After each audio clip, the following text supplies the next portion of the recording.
I need new music. This is the JJO Discover New Music Podcast. 'Cause I don't even know the lyrics to my favorite song. And every time I sing this sing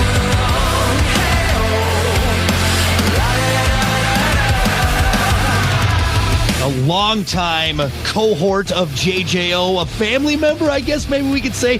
We've been running with you guys for a long time, and we just got to see you at Taste of Madison not too long ago. We got that Taproot taste that we haven't had in quite some time. Of course, Steve Richards from Taproot. How are you, my friend? I'm great. Thank you for having me. Yeah, it was a blast in Madison. Yeah, you guys usually you do quite well for yourselves in Madison. We're quite big fans of you, and we got to hear some of that brand new music that you guys are officially releasing, which was a treat. And we'll get to that because I know you guys got to share the stage with Elias, who is featured on one of your tracks, and excited to break that down. But let's get into the album. First studio release, Steve, since 2012's The Episodes.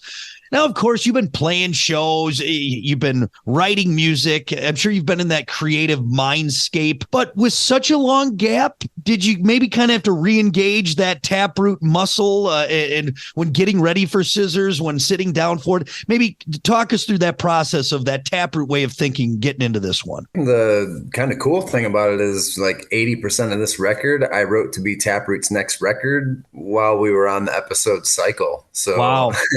That's like when we took our break. So this is already kind of in the mindset before I had to take a break. Like when we, kind of took a little vacation from each other and someone in particular, we all went on and had families and the day jobs and all that stuff. But I've been working on this album for 6 years because I could only work about 4 hours a week, and early in the morning. And that's the crazy thing is most of this, like even me singing and everything is like me at 5:30 in the morning or 6 in the morning during the winter.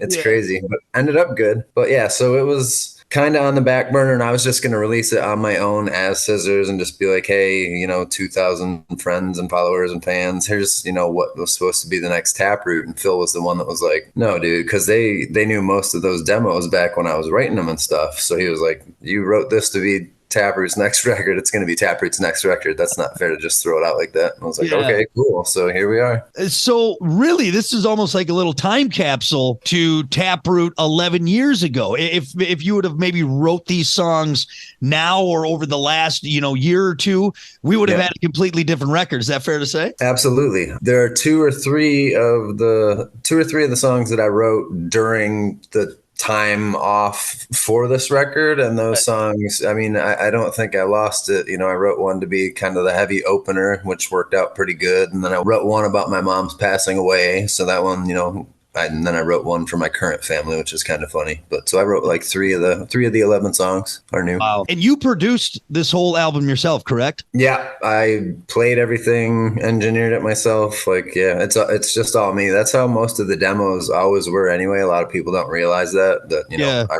I wrote a lot of the riffs and stuff, and I grew up a drummer. So like most of the Taproot demos are just me, occasionally with the other guy, but, just showing it to the guys and then they make it their own. But, the songs are usually written. So yeah, I did the drumming. Luckily I had a major accident. I finished pretty much all the guitars before I had a real bad accident trying to save my daughter's head as I tripped over something that the older kids left in a doorway. And so my elbow got locked in an open drawer and then my body squished it. So I had to yank it out. So basically, your funny bone ruined that, and I couldn't feel my hand. So they moved it from under my elbow to above my elbow, but I still can't feel my ring finger, my pinky, all the way up to my elbow. So luckily, these two fingers are the ones I use on bass. I could do the bass just fine. You still got the bass fingers. That's hilarious. Well, I hope you keep continue to get on the mend. That's crazy. And with you producing everything, I'm always so intrigued by that because it's such an intricate process and it's a real good way to break down songs and maybe kind of, tear things apart or have someone else do it. What do you think is so key in producing it yourself? Why do you maybe like that approach in really having control of those Taproot songs and that sound? Honestly, aside from like the mixing, like I came pretty close, but luckily we had Matt LaPlante jump in and he made everything sound way better. I like my stuff just screaming and it like rips in my car, but then, you play it next to like one of the heavier bands in the world and they're calm and muted. It just sounds good. Yeah. So he reeled me back in. So those are the two things. When it came to just the actual recording process, like I tried new things here and there, especially if it was kind of unknowns. Like 2 of the songs I wrote while I was singing, like scratch tracks. But for the most part, if I write something the way it is and I don't have external output, then that's kind of what I wanted it to be. So I didn't really change anything. I just wrote a couple new songs and added a couple different harmonies and words here and there, but nothing crazy. I love it. Well, again, Scissors from Taproot. We got a taste of it at Taste of Madison. Hopefully people were there. I know there was quite a few screaming fans having a great time. And we got to see you and Elias on stage together singing your current song, favorite song, which features Elias. And he's an amazing vocalist and he brings so much to it. First of all, how did you get hooked up with him? How did that conversation start? Like say, hey, Elias, you want to come out here?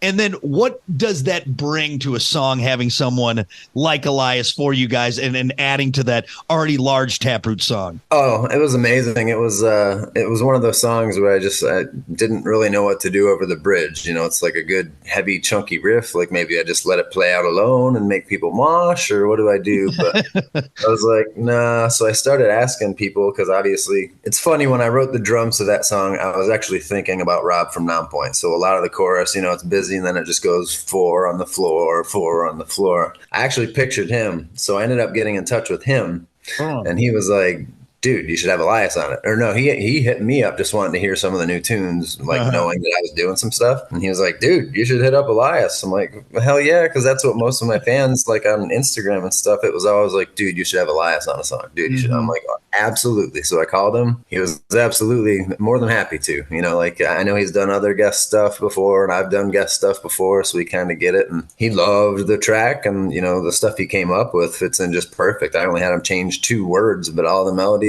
and 99% of the words are all him. So it's like actually bringing something different into the song. It's not like, hey, we sing this part for me. But no, he killed it, did a great job. And literally the Taste of Madison show was only the second time we've played that song as a band live. And that was the first time that we played it with Elias. I love it, man. That's so cool. And for all you Madison fans out there, congratulations, because you got the real raw stuff right there. So that's quite a treat, man.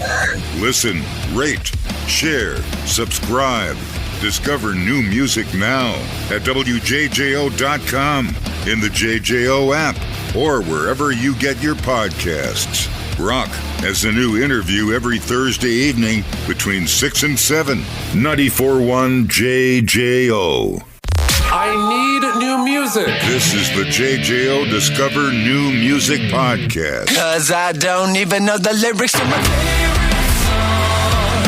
And every time I sing this sing along, hey oh, la Do you have a favorite track on the album? I know that's always kind of, I love asking that just because it's interesting to see if maybe there's one that really speaks to you or one that really, really pulls at you on that Taproot side. That's like one of the questions I'd always have to say. I have like 3 maybe, because honestly for me, getting this song released when I considered it a single, 10, 11 years ago.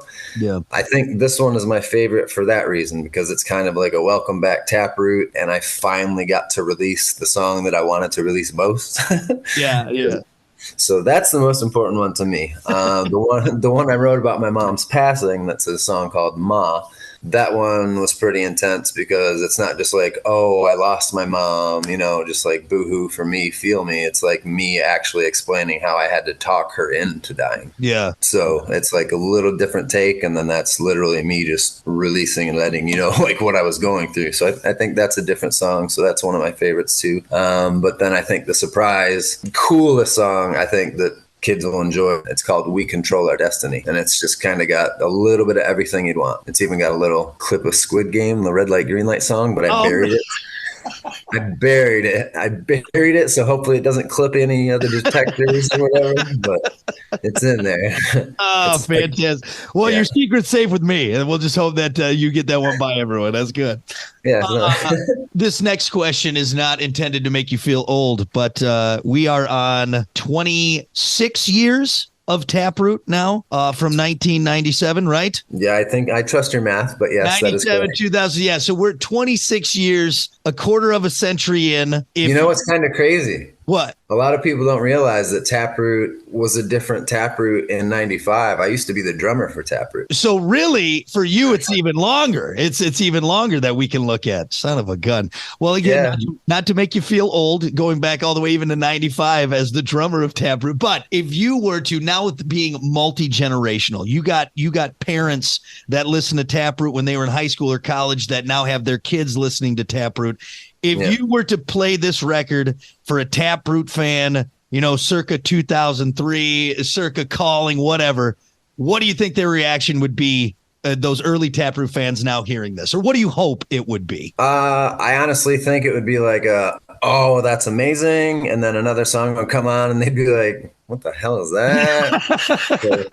Like, I think if I went to an Ozfest 2000 show and played, the Future, this record for people, I honestly think they'd probably be blown away by like 30-40% of it and then just love the other part. But I think there's a lot of different stuff on this, still the same me style. And one of the things about when I wrote this, which is kind of cool, was at the time System of a Down, Deftones, Tool, like none of those bands were doing anything at that time.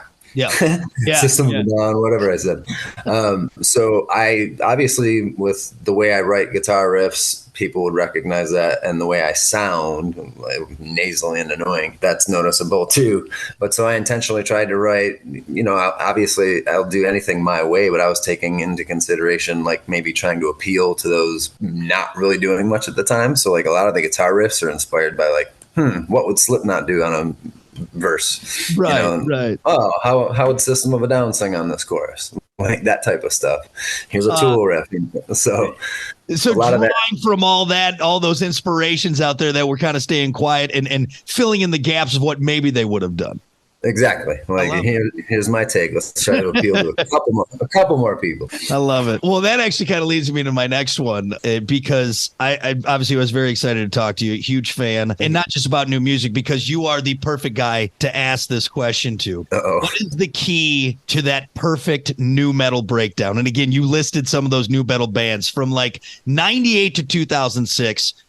Linkin Park, Korn, System, Papa Roach, of course, Taproot.